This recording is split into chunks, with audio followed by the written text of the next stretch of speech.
Hello.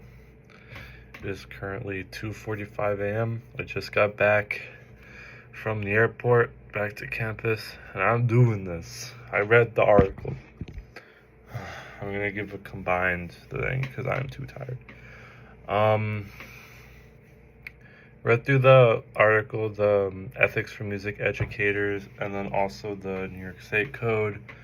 I know what's the guy, Paul Fox, used the code, New York Code in his article, but I'm just gonna give a combined kind of brief summary.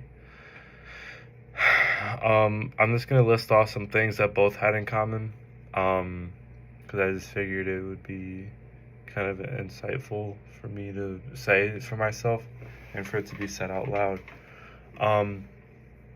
Both articles, the article and the code of ethics, show a commitment for student growth, like emphasizing nurturing, like just the development of each student, like intellectually, socially, emotionally, it's like respecting themselves, respecting dignity, basically transforming them into responsible people and adults.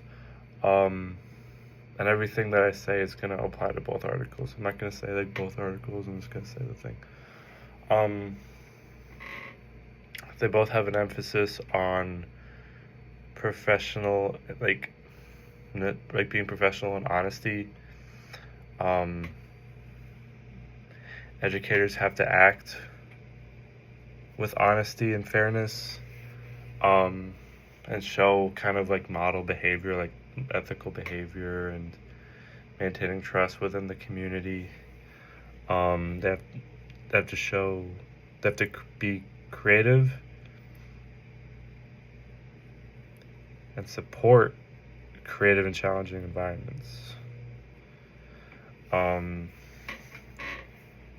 Teachers are responsible for like making a safe and inclusive environment,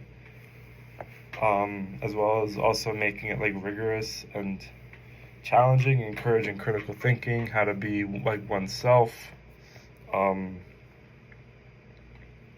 I kind of like this little point that I just brought up because it makes them think on their own. Like, these students don't necessarily have the criteria for this. Neither do you, as an educator. You're kind of just making this up as you go. And so is the students, if what you're doing is true. Make them be creative. Make them pursue excellency. But do it in a fair way that, doesn't kill their passion before they go into high school. Like most of us, 98.6. Oh my god. What else is in these articles?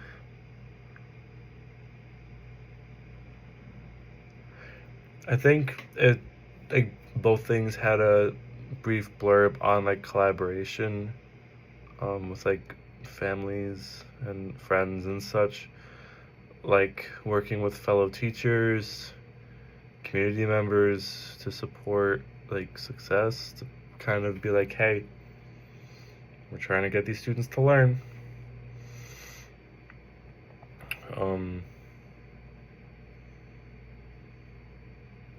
While also maintaining confidentiality and respecting diversity. You're not just going to do something for a certain group of people. If it's outside of school, you have to make sure it's for everyone, that everyone can participate and have a good time in it too. Respect for the profession, kind of, and its standards.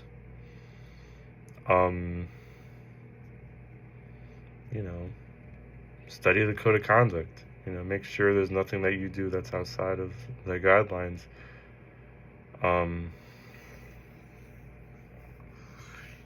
Ethical teaching involves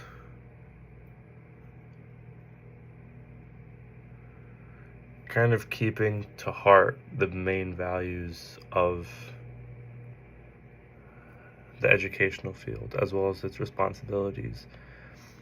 Um, Not a one size fits all model, and not a my way or the highway kind of model. You have to be inclusive, you have to be aware, you have to still be a mentor for these students. You can't be an authoritarian figure, nor can you be their parent.